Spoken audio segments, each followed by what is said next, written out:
ঘূর্ণিঝড় রিমালের প্রভাবে জলোচ্ছ্বাসে খুলনার কয়রা উপজেলার ৭টি ইউনিয়নের বেশ কয়েকটি স্থানে বেড়ি বাঁধ ভেঙে অন্তত ২০টি গ্রাম প্লাবিত। পানিবন্দী হাজারো মানুষ। তৈরি হয়েছে খাবার ও সুপেয় পানির সংকট।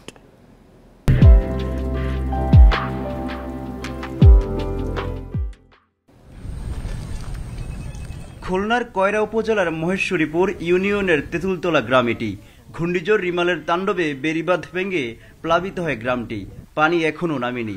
বাড়িঘর যে গরিব মানুষজন প্রতি বছর যদি এবার ভাঙে তাহলে বাড়িঘর তৈরি করা খুবই সমস্যা, যার কারণ হলো এই এলাকার আমরা বিশাল ক্ষতিগ্রস্ত হচ্ছে। বাঁধ হয়ে যাওয়ার পরে তারপরে পানি কল দিয়ে সুরে নদীতে নেমে যাবে, আর এই পানিটা হচ্ছে আপনার জোয়ারে এখন ভর্তিছে, ভাটায় আবার সরে যাবে।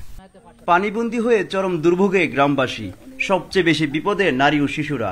নেই পর্যাপ্ত খাবার, সুপেয় পানির সংকটও তীব্র।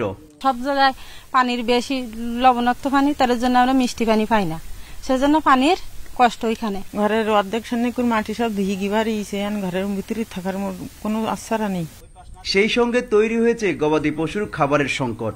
গবাদি পশু রাখার জায়গা পানিতে তলিয়ে যাওয়ায় বিপাকে মালিকেরা। গবাদি পশুর তো এই যখন ভেঙে গেছে তখন ওর সব বুক সমান পানি উঠে গেছে, তারপর কি করি ছাগল আস্তে আস্তে বাইর করে নিয়ে গেছি। ভেঙে যাওয়ার পর থেকে পানি জমা গিয়ে বাচ্চা কাচ্চা নিয়ে খুব সমস্যা হচ্ছে। পানিরও সমস্যা, খাওয়া দাওয়ারও সমস্যা।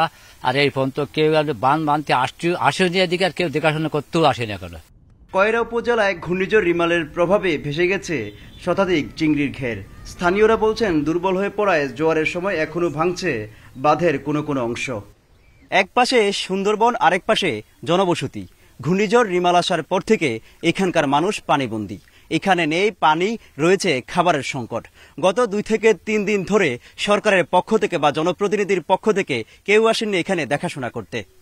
মোহাম্মদ ফারুক, ইন্ডিপেন্ডেন্ট নিউজ, কয়রা, খুলনা।